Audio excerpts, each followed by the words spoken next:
Hi guys, welcome back to my channel. So today I decided to film a products that I regret buying video. Now I've never filmed one of these videos, but I actually really like watching them for some reason. I don't know, I like to see what other people don't like in a product, or like reasons why, just in case, I don't know, I'm interested in them and I want to buy them, things to kind of look out for, or seeing if we kind of have similar taste in products that we like and dislike. And I've seen this video kind of floating around YouTube, especially like in the last few weeks. My girl Sofia posted her products that she's disappointed or regrets buying video, and so did Kathleen Light. She just posted one. So I thought I would look inside my makeup collection and pull out some products that I was disappointed in or I kind of regret purchasing, and I thought I wasn't going to find a lot because I'm usually very good at returning products. I've been trying to be really adamant in returning products if I don't like them. Like, I have a box of receipts that's solely for makeup, no matter where it's from, Sephora, Ulta, even the drugstore. I throw all of my receipts in there, so in case I ever do change my mind, I know where the receipts are right away for my makeup stuff. I'm still kind of bad on clothing, but with my makeup stuff, I take it back right away if I'm not going to use it. So I'm just going to go ahead and talk about the products that I wish I would have returned, that I regret buying, that I am disappointed in. The first product that I want to talk about is probably no surprise, because I feel like this is just kind of very gimmicky when it comes down to it. This is the Smashbox Photo Finish Primer Water. And I don't know, I just feel like this was really hyped up when it first came out, and I bought into the hype. I was sucked into the hype and I purchased it. The full size is 32. As you see, like, I've only used like maybe a quarter, maybe a third of it, and it just, I don't know what it does. I can't even tell you what it does, because it doesn't do anything but wet my skin. I don't know what it has in here. I know it's supposed to be a primer, it's supposed to, you know, be a base for your foundation, but I don't really feel like it does anything to like assist in the longevity or the wear of my makeup. It doesn't add any luminosity, it doesn't matte you out, it just really just wets my face. Another primer that I have, which is also from Smashbox, this one is a travel size version, which is $15, which is still a little pricey, but compared to the $40 version, which is the full size price, I decided to buy this one. I let YouTube kind of guide all my purchases anyway, and Nicole Guerrero was raving about this, saying it was better than Professional, it was her favorite primer ever, really kind of made your skin look airbrushed, and I decided to give it a try. And it's funny because when I was watching Kathleen's video, she reminded me that I had this, her products that she regrets buying video. She reminded me that I had this, and the reason that I don't like it, she complained about the same thing. When I put this on my skin, it flakes off right away. Like, it's one of those primers that you put on, and for me, it just like balls up and just comes off. No matter if I have a freshly moisturized or cleansed face, it doesn't matter. I let this sit here. I don't even know why I didn't take it back. I should have just returned it for $15 and purchased something else at Sephora. On to concealers. I have one type of concealer. I have a bunch of them though. They are the LA Girl Pro Concealers, and I have a bunch of them, and I still have two in my Alex drawers that I just didn't pull out, because you get the point that I have a bunch of these and I don't like them no matter the color. It just doesn't work for me, and I tried buying a bunch of different colors, because when I first bought these, I think I picked up two, and neither one of them were a good under eye shade. Like, I felt like they weren't good at concealing or even correcting, and I was like, maybe I bought the wrong color. So I went back and I bought like 4 more, because my local beauty supply sells these, and I was disappointed with the ones that I tried. I don't know what it was. Like, I don't know, I think actually I don't even like this part about it either. If you've ever tried these, like, they are a brush tip kind of applicator. Like, it squirts out onto like bristles, and I don't really like that at all. I feel like, I don't know, you can put it under your eye, whatever. I'm not like a germaphobe, like, oh my god, I'm not gonna keep putting that under my eye, but it's just kind of weird and streaky, and I felt like you needed to put it on your finger anyway and use a lot of product. And I don't know, I just was not blown away by these. I feel like so many other people like these and rave about them, and they are inexpensive. They're only like $2.99, $3.99, and that's great, but it's not good for me. I even have the bronze shade that Carly Bible used to like contour her face. She was using this a few times and it worked okay, but I have better products. And onto some face powders. The first one that I want to talk about is the Laura Mercier Secret Brightening Powder #1. This really makes me mad because if you've watched my channel for a while, I always swore by Holy Grail, ride or die, Laura Mercier Secret Brightening Powder in the shade #2. It was like the best setting powder for creasy under eyes. It just brightened you up. It didn't make you look stark or scary or too yellow. This I thought was the same. And the only reason I bought this is because #2 is discontinued now. So I decided to go ahead and buy #1, which is the same formulation. It's the same product, just in a different shade. So I thought #1 was going to be a more translucent shade. But this stuff is, look, it's like everywhere.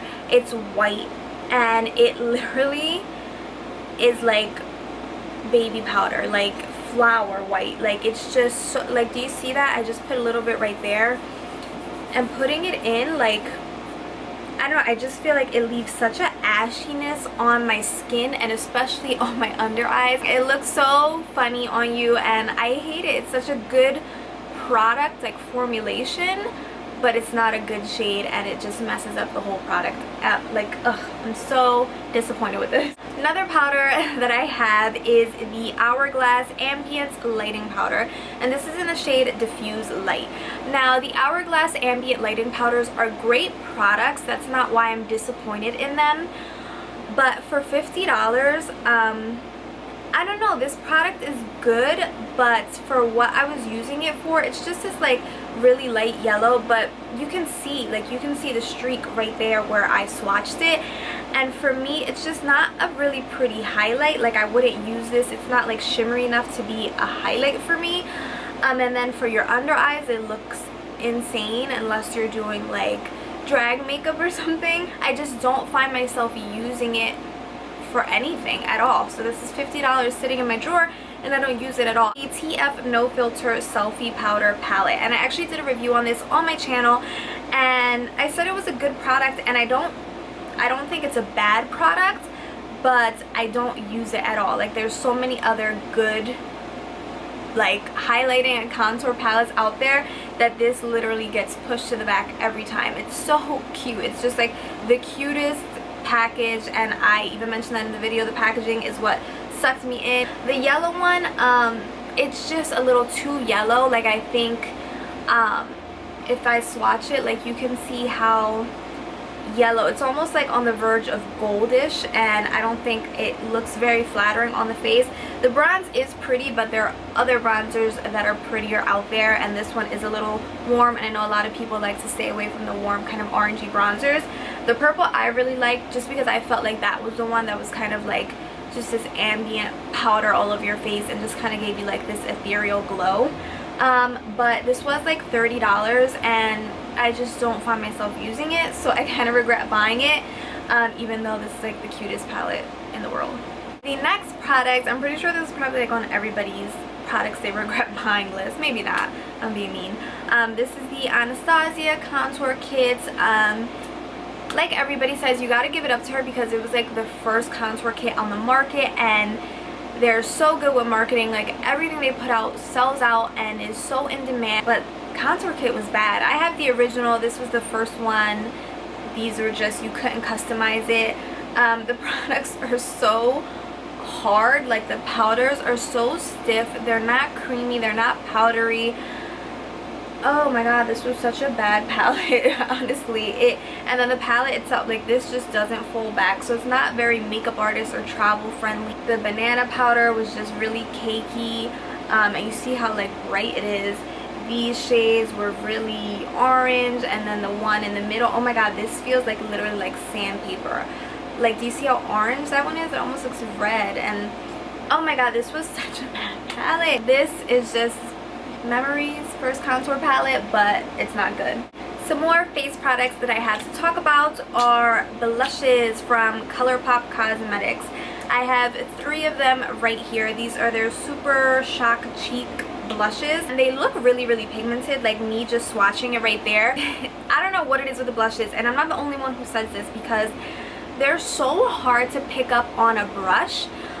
any blush brush that I've used, small, big, dual fiber, stippling, fluffy brush, whatever it may be, you literally have to like swirl your brush into this product, then swirl it on your face, and do that over and over so you can get some pigmentation on your cheeks. It's like the hardest thing to get color onto your cheeks from these Colourpop blushes, and it doesn't matter which shade, which formulation, which finish or whatever. Even though they're affordable products, I don't think you should have to work hard and like have to like paint your face like super hard to get any color. That's not what I'm looking for in a product. And then keeping with Colourpop Cosmetics, their lip products. I don't know what it is. Look, tops are flying off already. The tops don't stay on, especially when I carry them in my makeup bag. They make a mess because the tops just fly off like that one just did. But for some reason, they are so like lackluster. Like every time I put them on, blah. Like I just feel like they're not a good formula for my lips. I need like a really long lasting lip liner. Look, this top isn't even staying on. And then their lippy sticks. I don't like these either. I don't know what they are. I don't know if it's like the packaging or what that I'm not a fan of putting on. Like they smell good and they're pretty colors, but something about these Colourpop lip products just don't do it for me at all.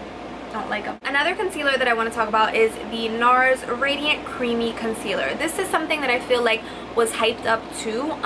So many people like love this and raved about it and was like, oh my god, it's the best concealer ever. Nars everything, you know. And this is like, I want to say like $32 for this concealer, which wouldn't be bad because a lot of high-end concealers are around the $30 mark anyway. But this isn't radiant and it isn't creamy.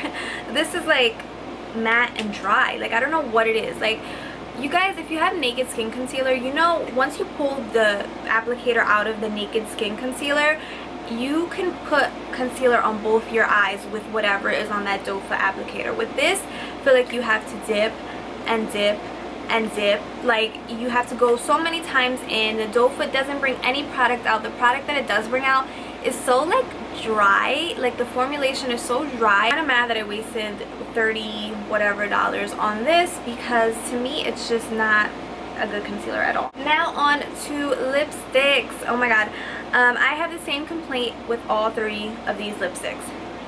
These are really nice lipsticks and really expensive. I have two YSL lipsticks, two different formulas. You guys know this one, which is the really pretty one that looks so pretty in every Instagram post and on everybody's vanity, and then Rouge Pure Couture, which are the square ones. Both of these are really pretty shades, amazing nude shades for me, but they are so creamy that they literally slide off of your lips, no joke. I put these on and 10 minutes later I have to reapply because there's nothing left on my lips. I have no lipstick on whatsoever. Same with this Too Faced Le Creme lipstick. This is in gold packaging as well, and this was $30 as well. I think like $34, something crazy like that. I don't even know why I bought it, in the color Nude Beach, and this to me is too creamy too. I like them creamy, like moisturizing. I don't like anything matte, but I still want it to have like a good amount of staying power. Now I'm not expecting like a full day staying power, like maybe just an hour of color on my lips, and I just feel like these lipsticks for over $30 for each of these lipsticks, $90 with tax, $100 right here for lipsticks that don't last more than 10 minutes on your lips. That's very disappointing. These are definitely products that I'm disappointed that I bought and that I regret buying. Now I want to talk about lashes. I guess Velour as a brand I am extremely disappointed with. I have one pair of their mink lashes and one pair of their silk lashes, which are available at Sephora stores, and both to me were an extreme disappointment. And I know a lot of people love Velour lashes, but to me, if I'm spending $30 on a pair of mink lashes, they should last me the guaranteed, you know, they're supposed to guarantee you like 30 times. You think like probably 20, I guess, with, you know, if I didn't even take good care of them, at least 10-15 times at least, if I was like just a really shitty lash wearer and didn't take good care of them. But my Velour lashes that I paid $30 for last me 3 wears, and then they just like fell apart. Like it was literally the craziest thing. Like they just ripped in half. I wasn't cleaning them, I wasn't doing anything. I took them off and I noticed like they were just ripped, and that really hurt because like $30, that should last me more than 3 times. It was so disappointing, and their silk lashes were a disappointment too. I wasn't blown away. I felt like my cocoa lashes, which are $5, do an amazing job. Way better, way better than Velour lashes at a fraction of the cost, and I wear my cocoa lashes more than 5-7 times each pair. I take good care of my lashes. I don't put mascara on them. I don't overload them with glue. I will probably never purchase from them again. My favorite mink lashes as of right now are Lily lashes. I love those lashes. They're so beautiful. They have lasted me. I've had them probably like 4 months, and they've lasted me very well, and don't like Velour lashes at all. Sorry. I have an eyeliner. This is the Tarte clay paint liner, the Tarte liner, and this I thought was really clever because I was like, okay, a gel type liner, like a cream liner in a tube, won't dry out and it'll last me so long, and I'll really like it, and it'll kind of be like gel. But it really isn't. It's a lot more difficult to work with than gel liner or liquid liner. This was like $26 and I just don't use it at all, so I do regret buying it. I really wish I would have went ahead and just returned it when I had the chance to. I think this is actually the last thing. It's skincare, and it's by Murad, and this is the Rapid Collagen Infusion for Lips, and this is just a little lip serum. I was using it nighttime as like a little nighttime serum. It's supposed to plump up your lips and get rid of the lines, and I was like super hype on this, and I was using it a lot until I realized this isn't doing anything. It really, there's just no, you can't tell a difference. You can't tell that it did anything for your lips, and it is $25 for a serum that you're just like waiting to wake up like Kylie Jenner, and you don't, and you never do. So I don't know, it was just kind of disappointing, and I don't know why I didn't return it either. All of these things, like I'm like, do I still have the receipt? Because I'm about to go return all of these things, because it's like, oh my god, so much money. There's probably like hundreds of dollars sitting in front of me of products that I don't like and don't use. So I feel like this is a really helpful video. Yeah, I will see you guys in my next video. Bye guys.